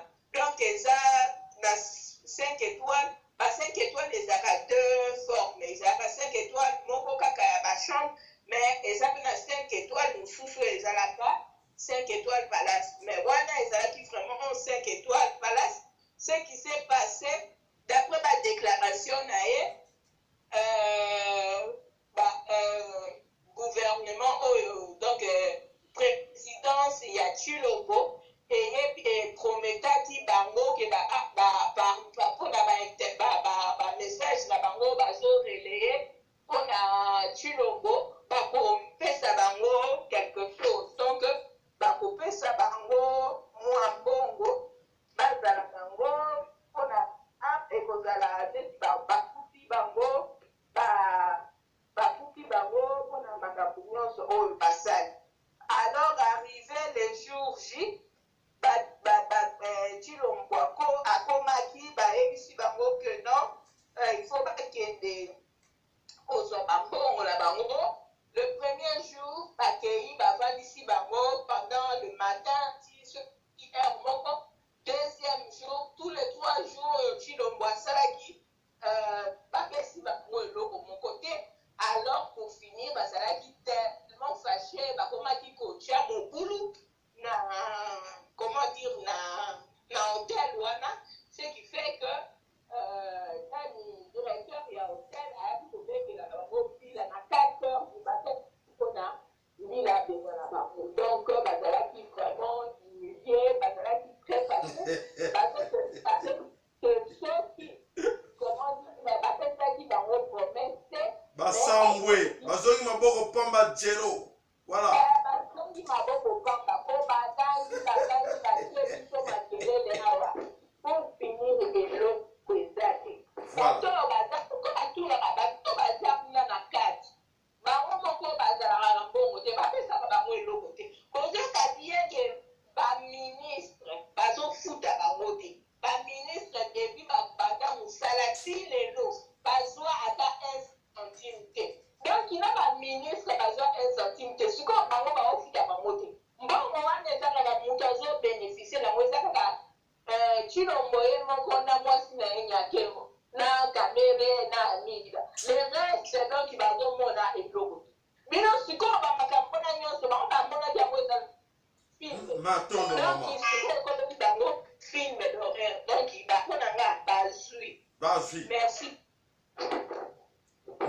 matondo mama ya solo ete bazwi nanu bazwi te po ete bakosouffrir bakomona yango ete otolobelaki bango moko andimaki biso azalaki te balandaki lokoso kose positionne bafingaki biso tozalaki na bango bitumba balobaki tour na bango ekokaki tour na biso tour na bango bapreferaki bazala na nani na Chilombo pe kuna oyo balandaki bamoni eloko moko bazwi te elelo tokotala bango eske bakoya bakozonga nsima eske biso tokondima bango po ete toyoka ke boye bazalaki na biso qui a trahira bandeko tolebisa bino tout le temps ke bato oyo baza bato ya kopesa susu confiance te parce ke tozalaki na bango elongo tobelelaki na bango elongo tata nzambe ede biso tosauve congo tozalaki na bango elongo eloko nini esali bango babosani na bango biso babi te biso toza na biso na bino kuna te biso tuna biso ekoki tika tokende kolibere kongo na biso eza deja libere tika tokende kofete po ete ekomi tour na biso totala na biso na bango bandeko naotiela bino video moko bolanda yango eke boyeba oyo eza kosalama na bapays misusu soki biso toza bato to toza banyama e tomitala place na biso tokokende wapi mpona komona ke bareaction eza kosalama na mokili mobimba me biso bana somi ekolo kongo tozali nanu na kati ya kolala pongi toza koyeba teke oyo. Instable, la présence française dérange visiblement de plus en plus. Dans une vidéo publiée ce jeudi sur les réseaux sociaux, le célèbre chanteur Salif Keïta interpelle le président malien, son grand frère comme il l'appelle, en accusant directement Paris de soutenir le terrorisme. Et pardon, père. Tu sais pertinemment que c'est la France qui poste des gens pour tuer les Maliens. C'est la France qui paie des gens pour faire ça. Pour ensuite faire courir des rumeurs disant qu'il s'agit de djihadistes. Tu sais bien que c'est la France. Le chanteur propose même à Ibrahim Boubacar Keïta de démissionner s'il ne se sent pas capable d'assumer ses fonctions sans peur. Salif Keïta reproche une prétendue soumission au président français Emmanuel Macron. Un gamin comme ça. Des mots qui font naturellement réagir. Dans un communiqué publié sur Facebook, l'ambassade de France au Mali les condamne. L'ambassade de France dénonce avec la plus grande fermeté ces propos au caractère infondé, diffamatoires et outranciers. À l'instar des nombreuses autres rumeurs ayant libre cours au Mali, de tels discours font le jeu de ceux qui cherchent à semer la discorde et entretenir le chaos. Pour le moment, silence radio du côté des autorités maliennes, mais une chose en tout cas semble sûre, un certain sentiment anti-français se renforce dans le pays. Après des manifestations organisées par la société civile ces dernières semaines, hier, au cours d'un rassemblement de l'opposition, les revendications étaient on ne peut plus claires à Bamako. Que la force Barkhane quitte ce pays. Nous sommes fatigués. Ils ont tué tous nos hommes et nos maisons sont vides. Des attaques qui ne concernent pas uniquement la France, mais la MINUSMA, la mission de l'ONU également, quand dans le même temps, d'étranges appels à destination de Moscou sont observés dans ces mêmes manifestations. Voilà. Mes chers amis, Balansomi et Kolo, comme on a quand vous avez suivi, qu'est-ce qu'on dit là? Qui on acquise? On acquise l'Occident. Qui? La France. Nawapi Namboka Mali. Et voilà, c'est cette histoire, ce sont des choses qui se passent chez nous. Au Congo Kinshasa, ce sont des choses qui se passent comme ça, que na katia est ya Congo, tokotala lelo ba société comme Glencore, Suisse, ezawana na ba Canadien, bango bazana sima ya ba milice. Tokotala na mabele kolo Congo partout, MONUSCO, voilà na katia Mali balobi, attention c'est MONUSCO qui est là-dedans, l'ONU qui est là-dedans. Donc ce sont des choses qui se passent dans les pays africains.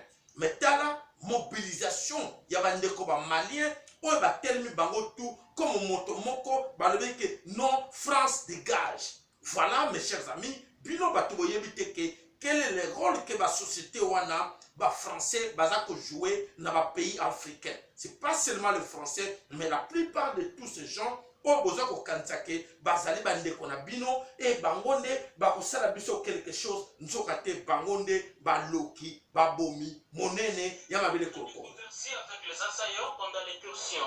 En quoi se rescapé lorsque les agents de la MONUSCO sont arrivés en Baou pour intervenir, 3 de leurs soldats sont descendus de leur véhicule blindé pour causer avec les assaillants. D'après lui, Ils ont parlé en anglais pendant au moins 5 minutes avant de repartir. On écoute.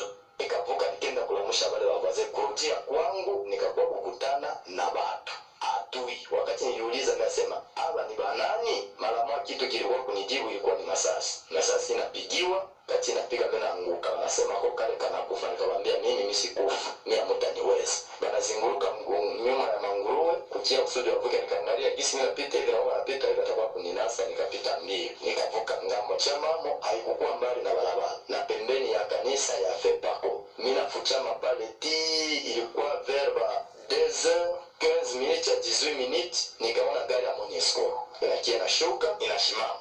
Sasa inashimama pembeni ya Fepako, ba Monisco watatu wanashuka. Banakia wanazungumza na adui. Adui ambao walizungumza naye, walizungumza mlugha na Anglais. Walikuwa watatu. Wakazungumza Anglais, wanazungumza Anglais muda ya 5 minutes. Wanazungumza 5 minutes, bo wanarudia. Adui alikuwa na watoto, alibeba magoti, alivaa maimpermeable watoto na bimasaki kumgongo, baba akasema acha twende sasa, twende tuvunje nini mabotiki. Na ujumbe hiyo niko nao ni kusema ya kwamba mimi sina tena wasi ya kufutika kitu. Kama kenye niliona watutoshe Monisco. Monisco anasababisha mambo machafu. Kuna wakati zingine tunaweza tukasema ya kwamba Monisco ndio mwenyewe kuna wale hata ndani ya magari zao. Basi yenyewe walizungumza, tujue kama walizungumza namna gani, kama dunia nini. Sasa yeye hapa kusaidia Kongo. Binaza namna gani kuhusu aanze tena kuzungumza na adui kisha arudie aache adui. Réagissons à cette dernière attaque qui a coûté. Voilà mes chers amis, Boyoki Binomoko, na Mali, ils accusent les occidentaux. Na Congo, Kinshasa, si vous venez de suivre là, na Kata Est ya Congo, que nous constatons parce que Bandeko ba bengi biso, ba pesi biso information, o ezali koleka na Kata Est ya Congo. Voilà, ils ont constaté Glencore fâché. Glencore atomo qui peut être botolier gâteau dans mon oko. Asa somba chanté, c'est Glencore maintenant qui est derrière Glencore et sa société suisse, société canadienne. Oye sangana pour na ba exploiter ba minerai, ba yibaka ba minerai et Congo. Ba yibaka biloko ya Congo. Et voilà, c'est Glencore qui est derrière tous ces massacres.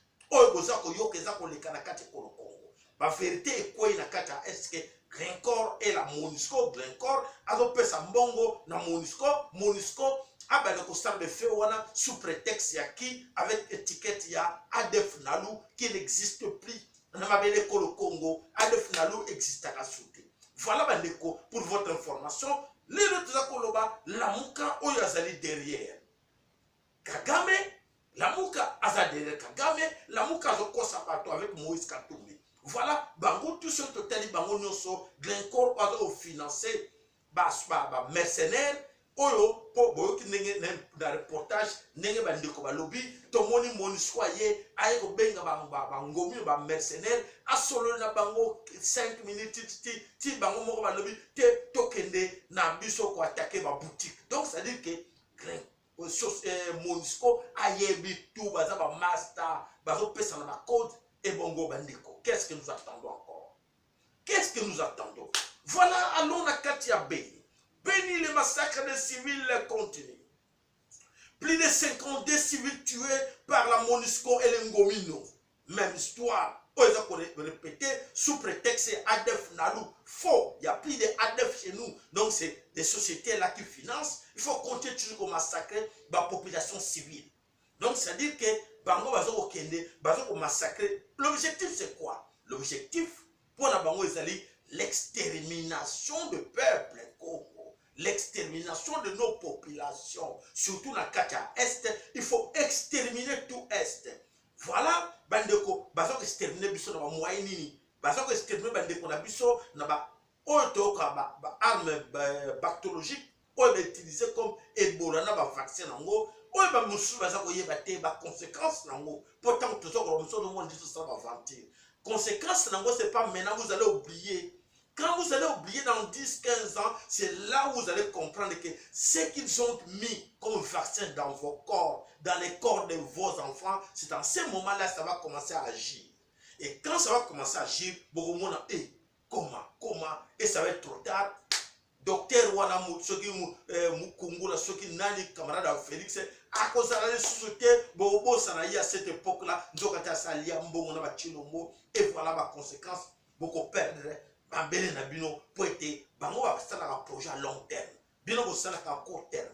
Voilà cette histoire qui se passe batebele ba habiter ba ko exterminer na ba Ebola et vaccin ba ko exterminer na ba arme blanche ba ko exterminer na arme à feu. Et ben de qu'on a biso ming baza kata distraction baza non au politique biso ba pasteur ambongo epai nzokate o ezali ko leka na bele ko Congo lobby de mingi na kati na bande qu'on a biso tokolela parce que to sera que président na ngote na tango to za ko loba lelo bande comme sous bazo mon ndié to sera comédie mais ekoza la passer. Voilà toujours la guerre oh bande qu'on a biso bazali ko bunda to komi na kati ya mosindo ya guerre. Oyo ezali koleka na kati ya est ya Congo. Le Congo est en guerre. Le Congo est en guerre. Na kanti ba mboka nyonso baza koyeba ke Congo est en guerre mais bazo lobela ngote. Bazo lobela ngote parce que bazo lobela ke ceux qui ba lobela yango mokili mobimba eko condamner bango. Ndeko bolimise moke. Voilà l'histoire ya guerre oyo leka na kati ya Congo. Moto tuza ko benga na kombo ya Selemani. Bamusuba benga ke Zoé Kabila. Selemani atindaki groupe ya ba mercenaires na ye alobi go boke no attaquer bandeko. Ba attaquer l'armée nationale du peuple Congo. Balobi non soto ke na mai ba ko karabiso tikato ke maleme na zamba to mataka tito bokele nzokate l'armée nationale du peuple Congo, les radars et l'armée nationale du peuple Congo, ils ont travaillé nuit et jour. Non service nuit et jour. Ba capter bango parce que si ka sala ka kop na bango vulus ki mbango salaka wana. Maman qui pas vite salaka wana alerter ba base. Attention en route bazali koya. Oh là là. Bango ba yeba ki te baza koya na bango nzoka te. Ba dépêcher groupe ya bande ko na biso albi bokende ko yamba bango pesa bango mbote. Bienvenue chez nous. Bakendela bango pe baza ko ya baza ko baza bate bakanza pa ko surprendre bande ko na biso. Ah dommage nek tolbi na sujet na biso Kabila zo kanza ko surprendre biso to ko surprendre yi. Paf. Ba soldat ya Selemani lumbe eke na bango lumbe to bisa bino ja code ya sikeza ka lumbe eleba tsoranyo so ya Selemani o ya tindaki bande ko na biso ba sui bango na bopeto na malembe tu bazalaki surpris baleki vadio parqué par les invisibles et voilà bakei pour bali ko yokate et voilà bande ko bana somi ko le Congo massacre Mambitumba ezali ko continuer na katia Congo. Alors bande ko balobi boye na lobe la bino boyo ka message et ou te pa bande ko balobi ba répéter encore lui papa ko lembate répéter message yo. Qui entre vous a déjà vu quelque part ou dans l'histoire ba comment que Dieu akufaki mokolo boye nzakomba nzawe nzakomba tata nzambe mputo lendo akufaki mokolo boye nana yoka non tango boyoka yango te. Mettez-vous dans la tête que mabele wana ezali ya nzapa nzakomba Congo mungali nzambe mabele na ye comme boyoka ta kufa te bozana victoire bozana ne sengo que la victoire est à nous. Tozali mabele wana ko le Congo ezali ya nzakomba mabele wana ezali ya ye victoire ezali ya bino babina répéter bino ngo na répéter ngo moko alobelanga lobiteke na lobakite babaki si boye ba miko bomonaki mik vende mataki twa ba mingi balengaki ba mingi babangaki. Ne vous en faites pas, ces gens là le message est comme ça.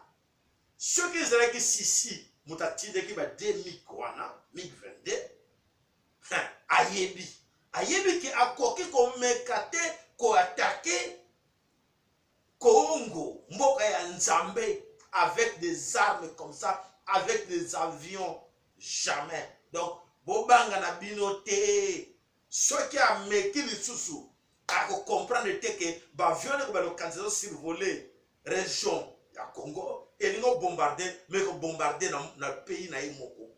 ako comprendre que menduke kobeta na mboka na ye esika ba avion wana euti wana ezali message balobeli ngai na lobela bandeko oyo bazali kopele bayokaki yango babandi kobanga avion wana ye chasse. Ne vous en faites pas, jamais avion moko ndeko soki o bombarder bomoni minduke ne beta ta ezongi na mboka na ye ou avion wana ekiti yango moko eye elekolela na mabele ye kolo Congo.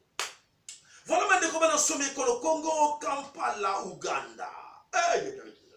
Ezali ko chauffer na kata Kampala Uganda. Wapi? Kampala Uganda. Museveni dit niet, moi j'ouvre pas mes frontières. Oh là là, pourquoi tu n'ouvres pas tes frontières, lui? Plus de coopération avec des génocidaires, tout celui qui m'a induit à l'erreur, j'ai des problèmes à gauche, à droite, à cause de Paul Kagame. Oh là là, et bandit, et bien oui, et là voilà la communauté internationale, réunion Mokezala qui prévu, le 17-11, Balobi, Paul Kagame, invité Paul Kagame, Félix, à ce pays-là qui une fois, Alobi n'a gagné parce que n'a eu chance que n'a coûté sa bataille, mais il va passer en Mbote. Souvenez-vous encore, c'était en Angola, j'étais à Kinshasa. Oh, Félix, tu l'as CPD, Alobi que, la CPD, c'est le mon meilleur jour aujourd'hui. La CPD n'a salé loko, nous avons raté. Et là, allô? Oui, le sac pas de maman, nous sommes en direct. Bon, nous intervenir, maman. Alors, maman, nous sommes en direct. Tu allez sur l'antenne, soit appelle-moi après. Nous sommes dans la Bissona, Lolaka, Yamvuluzi, Kimbangu. Nous sommes en direct. Dans Lolaka, Yamvuluzi, Kimbangu. Merci, maman. Ou bien sûr, nous allons passer l'émission au Bengili Soussou, au passé. Et voilà, réunion qui prévu, réunion qui prévu les lots. Et alors, Museveni qui dit, moi je ne viens pas dans vos réunions là. À quoi sert? Moi je dis, j'ouvre pas mes frontières. Mes frontières resteront toujours fermées. Et voilà la communauté internationale. Balobi, maintenant, mais écoutez, Tolingi Tozong, ça va relation avec Paul Kagame, pour être, Tozong, qui vraiment aux frontières, ça ne va pas. Museveni qui dit, moi, d'autres amis, oui, mais avec Paul Kagame, moi, je ne veux plus. Et alors, la communauté internationale qui s'adresse maintenant à Paul Museveni, alors si tu ne veux pas négocier avec Paul Kagame, prépare-toi à organiser les élections. Mes chers amis, ce sont les choses vraies que ce n'est pas dans ce monde. Prépare-toi de s'organiser les élections, mais sachant que au cause de la candidaté, au cause de la représenter dans l'élection, nous sommes d'accord. Et alors Museveni qui se met debout, et alors il dit, et attention, hein, de quoi gérez-vous ces histoires-là? Vous savez ce que vous avez fait en Afrique. Dans plusieurs pays, vous savez. Moi, je suis là et je reste. Mais j'ai dit non. Parce que comme j'ai dit non à Paul Kagame, et vous m'exigez d'organiser des élections. Paul Kagame organise comme vous faites des élections. Voilà, on comprend de tout. Ou bien de Paul Kagame qui arrive à manipuler tout ce monde de la communauté internationale. Quand on parle de la communauté internationale, c'est qui? C'est Emmanuel Macron, qui est à la base, qui est l'ami du génocidaire. Donc, appelons Emmanuel Macron, c'est un génocidaire. Voilà le génocidaire Emmanuel Macron, qui aime bien collaborer avec les génocidaires. Voilà qui dit, comme Museveni a dit non à Paul Kagame et à la communauté internationale. Et voilà, il dit que non, il faut organiser des élections le plus tôt possible parce qu'il faut que yo la candidaté. Alors, Museveni qui lui dit, qui leur dit, moi, je n'organise pas les élections parce que vous m'obligez d'organiser. Et je n'ai pas besoin, non, nous voulons t'aider, on va te donner l'argent pour organiser l'élection. Je n'ai pas besoin de votre argent pour organiser l'élection chez moi. Parce que chez vous, quand vous organisez l'élection, aucun pays Afrique vient vous donner l'argent, vient vous donner la date pour organiser l'élection chez vous. Oui, oui. Et voilà, et ce que les Bamondegewana, Paul Museveni a répliqué à l'objet. Il refuse catégoriquement, il a dit non, il ne va pas ouvrir ses frontières. Et voilà, ma frontière na Bango, na Uganda, Ekomi, Bendabika, donc Kagame Azali Akolela. Kagame Aleli a passé qu'une intervention, il y a Mastanaye Emmanuel Macron, ça allait produire quelque chose. Au Monique Kagame, tu es en train de souffrir. Et tu vas souffrir, Kagame, parce que tu as provoqué Dieu. Tata Nzambia pour tout le monde. Mvuluzi Kimbangu, il va te punir jusqu'à ce que tu vas te suicider, Kagame. Et tu vas plus rester là. Au kanisa au kangishen, au sarabolo kuta. Laka ya mvuluzi zawana, et qu'on frappe au tina suka. Même par les moyens de tourner, bande konanga boseraka prêt. Boko yoka information. Lo sako est pas dans le Congo, mama Congo, papa Congo. Ozalina ligne, mbote pas na yo papa mama. Allô? Allô, de quoi ça na kacha ligne? Allez, voilà, de quoi ça ko lo baté? Ouf. Ah bon, olingo lo bana retard kanga ki micro, désolé. Okoko bengal susu, toko tike na yo temps oloba. Voilà ce qui se passe dans ma belle Kolo Congo, na Katia, Mokilia, Africa, qu'il est temps que les vrais Africains se mettent debout. Mes chers amis, comme on vous dit tout le temps, allô, le sac est pas une yondeko.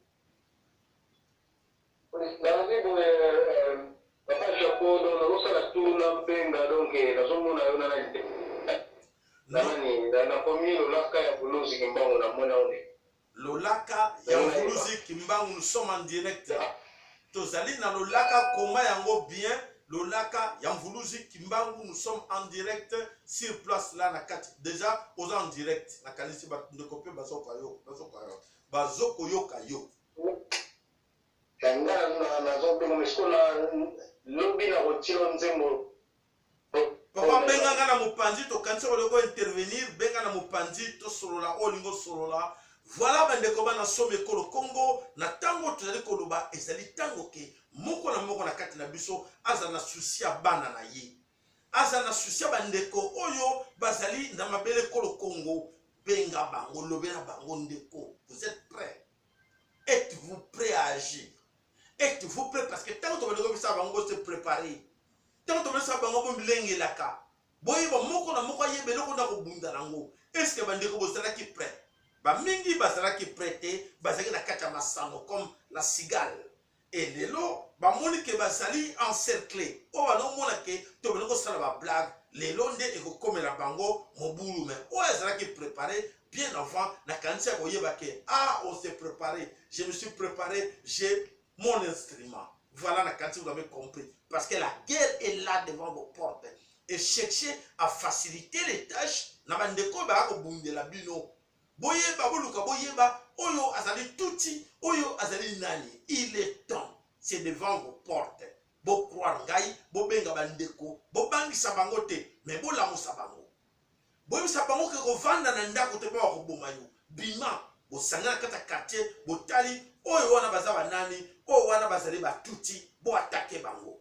Bandeko boyoki malamu so boyoki bango te e ko zala pasi pona bino. Allo mama Congo lo sako epai na yo.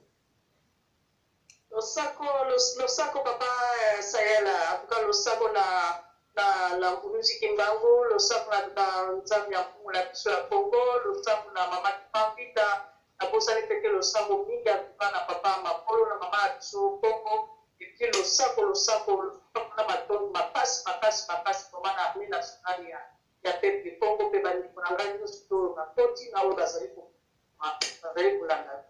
En tout cas, papa, merci. Vous avez vraiment merci dans mon salon. Vous allez pour ça, là, dans le vous allez pour dans l'information, vous allez pour ça, ils allez pour faire ça, en tout cas, vraiment ma casse.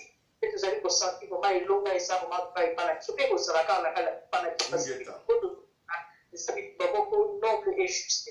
La dernière fois, la faute à papa pour la pour ça, la appel. Vraiment, papa appel, n'a pas surtout la bande de avec tous les sujets que vous avez parlé, papa, c'est là, j'ai compris. Les sujets et vraiment de faire si je ne suis pas sur pas obligé pour que côté la carte mboka na biso soki avancement et ezali côté la biso à part vraiment comme la personne que c'est sur le pouvoir armée nationale à du Congo, c'est parce que vraiment il y a trop de distractions la carte mboka et si c'est parce que aussi c'est dû aussi à l'irresponsabilité il y a bande de sur la papa la biso et responsabilité manque de conscience et la perte de conscience.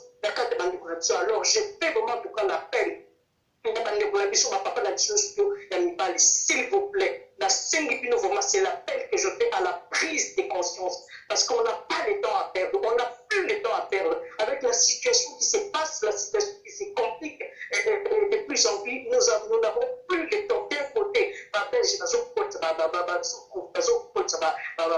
arme batilongo kuna bazokontinue kosala pigeon voyageur l'amour qu'on a qui distrait les gens donc finalement nous n'avons plus le temps s'il vous plaît je vous appelle à une prise de conscience complète et je vous appelle vraiment à une prise vraiment de responsabilité complètement devant cette situation qui nous passe nous sommes basés au salaire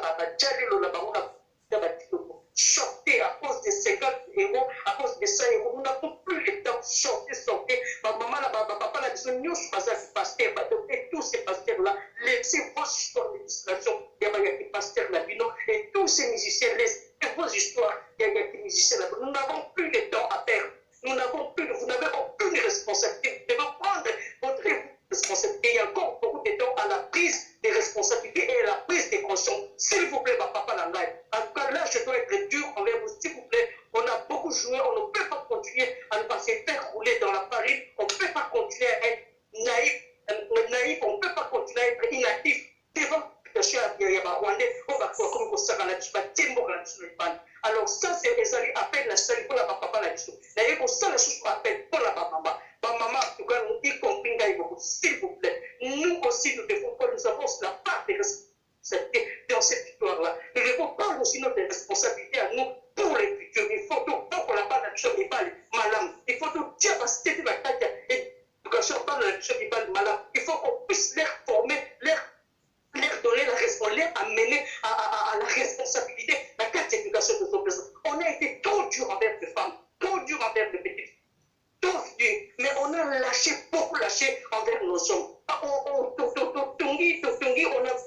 On a mis une image qui est drôle, la carte de qu'on a mis sur, et on fancy par la carte patronne, sans les des grandes choses, sans qu'on forme, sans les ramener à la responsabilité. Nous avons aussi une grande responsabilité. On doit changer notre façon à nous, à éduquer nos garçons à nous. Il faut qu'on doit éduquer tout la carte de responsabilité, tout mais a beaucoup plus de tâches et beaucoup plus de droits. En tout cas, papa Sahel, merci de vos paroles. Ma tourne de soumis, en tout cas, na yo, na information, nous offrons la soumise. Ma tourne de en tout cas, l'armée nationale, la paix, Congo. Donc, on dit que la banque comme ça, on a demandé qu'on a mis balle. Donc, on dit que la armée nationale, vous devez vous mettre debout. On n'a plus de temps à perdre. Vous devez vous mettre. Non, vous devez sortir de tout. Non, on va vendre sa carte de 10. Ma maman, puis nous, on va vendre pasteur à la carte de 10. S'il vous plaît, il faut vous vider l'église. On vider un mot. Il est temps maintenant qu'il faut se concentrer pour la papa, maintenant, papa, ça. Merci. Matondo mama Congo ya solo vraiment na sepeli na message na yo ezalaki clair et net. Vraiment bandeko s'il vous plaît pour l'intérêt de nos enfants, nous sommes obligés de savoir moni na Mali moni na pays belé na Ghana ba pays nyonso ba telemi. Mais na biso na Congo bota pourquoi ndé toza na kati bobungi pona nini? Parce que ezali fuli ba préparer yango que comme ça, on va bouti, ignorant. Et tout cela, ça vient à partir de l'éducation. L'éducation de base. Bana bande koba comment qu'on nous faciliter. Les Congolais aiment bien faciliter, qu'on facilite bango tout. Tout est facile. Oh ya facilité balingi mais oh ya difficile balingi amboté. Nous sommes base éducation. Ce moment lelo motos dans la tête et Congo, éducation zéro. Mes chers amis, bon dimanche. L'homme en question n'a jamais été éduqué. Éducation de base, où il y a papa, où il y a maman, voilà ma preuve. Et donc, c'est-à-dire que c'est que je dis tout le temps, essayer d'éduquer nos enfants, c'est pour l'avenir de demain. Et surtout pour l'intérêt dans le bango. Si vous éduquez, vous avez une vue facile. Oh, qu'on les a pépélés. Oh, qu'on a chance le copamba. Oh, qu'on a. C'est ça. Mais ceux qui y osent éduquer, moi, attention. Regarde, on respecte les biens du pays. On respecte ma belle. on respecte ça, et on respecte les biens communs, on respecte les biens de l'autre. Moi, cause en éducation, il y a solo, et qu'on permettre même la vie professionnelle, à cause de l'attentif, non, je ne peux pas trahir mon pays. Pourquoi je peux trahir mon pays? On va se poser la question, est-ce que Félix Tshilombo, est-ce qu'il croit que les Allemands ou un Allemand peut trahir son pays pour le Congo? Un Français, n'importe quel Français, alors je vais trahir France pour le Congo, ou pour le Gabon, ou pour la Côte d'Ivoire. Jamais. Ou Belge a trahir ma belle Belgique pour la noir. Impossible. Ce que nous vivons au Congo, nous trahir ma belle pour nous faciliter, mine va dominer la bande qu'on a bango. Au moni kindoki. Comme on dit kindoki, au moni kindoki. Donc c'est-à-dire que nous sommes là avec des gens, toujours quand on va des gens normaux, nous sommes des gens ndoki. Bazaba sorcier balingi bande ko na bango te parce que moto alingi mbo mabele na été alingi bande ko na été arbitre Tala Félix Tshilombo préfère venir donner $300 par personne, 300 € par personne pour la botte d'abord la saké oui ba congolais balingi akeko solliciter banana akeko ba na foyer na ba foyer oyo ba ko boaka bangunda ba camerounais ba ivoirien ba guinéen ba malien amemi bango ba songo no boko so ba 200 ba tondi pour balaksa Félix qui a gagné ba congolais ne sont pas les congolais tala ki ndoki tina niveau wana mais chers amis tala ki ndoki na niveau wana et voilà bon ba no commissaire lobby béton on va nous sortir ba no na mbongo ba ke go rasoni kuna ningi mama kongo lobby ba ke go rasoni ba ke no ba no sala pour mbongo ba c'est pour bolingo mboka te et voilà ils sont trahis voulu ja confondre bango comme on a dit que bakoza na kati na confusion bango na bango et voilà basuki wapi le bako ya nini o boli misabiso te bako changer baloba mais to kanga bango ngai na yebi na kanga bango moko na bango to ko pardonner bino to ba parce que o bon sou na obate non boza ba discours malamu te to ko pardonner ka bino te po musala o tina lelo bakangi chaîne boyeba ki yango bakangi chaîne bo sepeli ki bakangi chaîne na ye bakangi mais pour l'année ceux qui bozaki biso tout bon moko biso to le bari le moko bana bakanga chaîne to kanganani voilà ma belle biso et lobby to pardonner bino bande ko baza ko biso lobby ba maman ba pardonner bino bande ko s'il vous plaît tous na bolingo ya mboka ba yo ba bolingo ya mboka ba traisa ka mboka te voilà bande ko esengeli ke moko na kati na biso atelema aika mpiko na mosala otoko bunda nango pour kozo bunda ba poche na bisote c'est vrai il y a des gens bazo bunda pour se positionner baluka ndenge nini lobby a gagné pour être attirer attention à muto wana abenda yalo ba ke non abane ko bundela ngai abane ko loba kombo na ngai tikanga pena luka ye na pese poste biso kunezate biso mabele likambo na mabele ya kimbangu mabele ya mama kipa mvita mabele ya nzambe ya Kongo mungali nzapanza komba eleki nyoso eleki mbongo eleki ba milliards parce que na mabele tout est là or diamant cuivre argent tout est là comment ngala no trahir mabele yango oyo nzambe atondisa bomengo bandi ko botelema la guerre devant vos portes botelema po ekomi wana bobanga minduka bapaya te bomoni bandi ko na est bakomi na silence balobi ko banga munduka mopaya te kende omoni le bakomo ondi balobi ya solso banga te bomoni victoire ceux qui bino bobangi bocheko banga liboso na nzoto boko kufa parce que bocheko banga liboso voilà bandeko nakanisi toyo kani malamu tozota monde ko na biso ya suka to pesi 2 minutes. Oui, bonsoir maman, tous en direct. Ok, la kanisa kipo sila so pesi que biso passe à bueno merci. Merci maman, nous sommes en direct là biso sire lolaka ya mvuluzi kimbangu matondo. Voilà bandeko bana somi ekolo Congo toza ko beta mbela na biso po ete moko na moko ayeba ko défendre mabele na ye. Donc le sako na onyo salandaki biso to pesa la kana biso lobby pour la suite ya émission na biso information na biso n'hésitez pas si vous voulez nous informer vous avez numéro na biso à téléphone otopesaka bino butu na moi. Retenez cela. Ezalobele numéro moko yango yo bobengi biso boyebisi biso information nini boyeli biso na mokolo ou nini bolingi boyeba. N'hésitez pas de parler ça à vos amis. Bo panza sango na bandeko nyonso oyo bayeba kite ke VP non le laka ya Mvuluzi Kimbangu ezongi. Toka papa mafolo nini ayeli biso apesa lo sako ya suka. Alors papa mafolo 1 minute na yo. Matondo papa sayela na yekara na lombango na koyebisa ba mama bazala na kondima ke bakoko na biso ba oyo babandi kopesa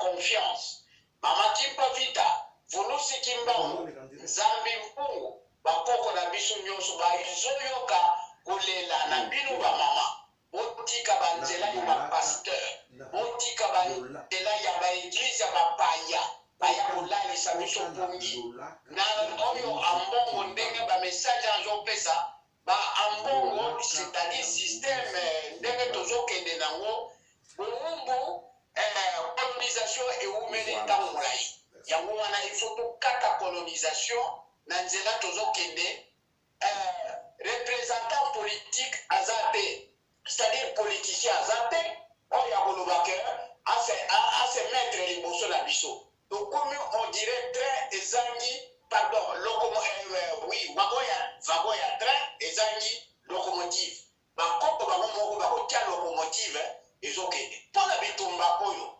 bozala na kondima ke toyebi deja esika tozokende ligne ezali la ligne droite moko akomeka te bombo moko ekokweya te to bamwa minduki na bango oyo bazomema wana ekosala mpe eloko moko te parceke mabele wana eza ya ye moko Mvuluzi Kimbangu eza americain moko te eza ya allemand moko te eza ya pape te pape atika kozoba na ye na mutu na ye ya mbongo donc bamama botozala na kondima boluka bakoko na bino luka Mvuluzi Kimbangu mama Kimpa Vita bango nde bazokubunda napesi matondo mingi na armée nationale ya peuple Congo bandenge bozokende ezali kaka ndenge wana po calendrier bitumba toza nango tozoyeba epai tozokende bango nyonso bango bakoti bayebaka bien que retour eza te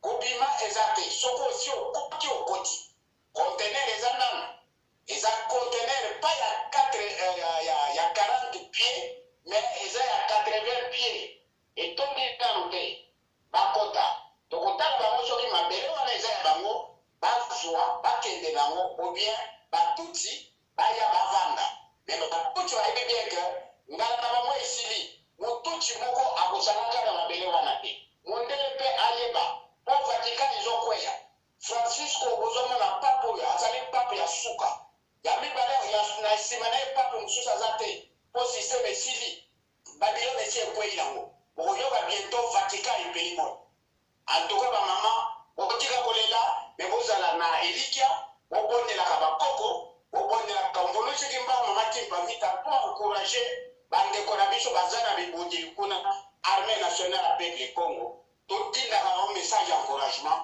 bazoyoka tozokenda bango elongo mama Congo napesi bino mbote mingi bamama baintervenir papa sayela antuka bon courage na mosala ya Mvuluzi ozokosala bakoko bayoki mpenza esengo na lolenge ke biso tobandi koluka bango yango wana bazokomimonisa mpo batongisela biso na pasio nyonso bamona biso nde tobuka mbuma ya pasi na bango tozala na eseko ya mabele ya Congo ya sika me batraite nyonso bakomonaka Congo ya sika te bapasa na joko baloba na Congo ya Mvuluzi Kimbangu na bakoko nyonso mama Kimpa Vita engeta matondo papa mafolo losako epai na yo esika ozali merci mingi na présence na yo na ndenge maloba nyonso opesi po ete bana somo ekolo Congo baza na posa koyoka lolaka na yo mpo ntomo ngongo na yo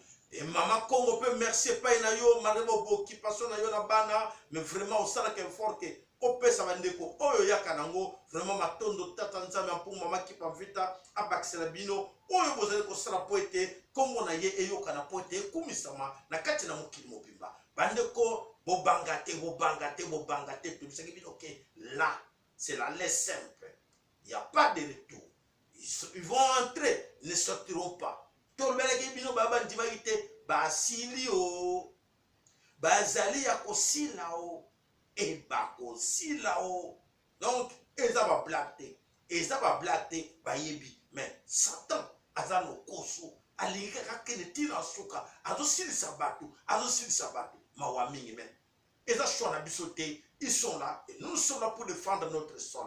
On n'a pas le choix. Ils viennent pour chercher la guerre chez nous, pour nous exterminer, pour nous tuer. Qu'est-ce qu'on doit faire? Il faut se défendre. Voilà, bandeko ba se défendre. Motako condamné bango à azate. Motako condamné bango à azate parce que c'est bien clair que ils sont chez eux et les autres sont allés pour les provoquer. Qu'est-ce qu'ils doivent faire? Cette défense. Il faut se défendre. Voilà bandeko bana somikolo Congo le sako na oyo nyonso alandaki biso merci na bino nyonso bandeko nyonso bozali wana tokosenga na bino ke lolaka ya mvuluzi kimbangu abonnez-vous massivement sur notre chaîne lolaka ya mvuluzi kimbangu bopesa mpe bandeko mosusu oyo oyebi ndeko mibale misato lobele mpo bamingi bayebi nanu te baza koluka bosalaka effort wana ke chacun de vous apanza sango na bandeko bopataka bamission na biso konso bayeba te tozali toujours mais cette fois-ci na lolaka ya mvuluzi kimbangu matondo na oyo nyonso alandaki biso lelo tobosani te notre sponsor officiel Mbuta MKN losako epai na yo Ingeta Ibobo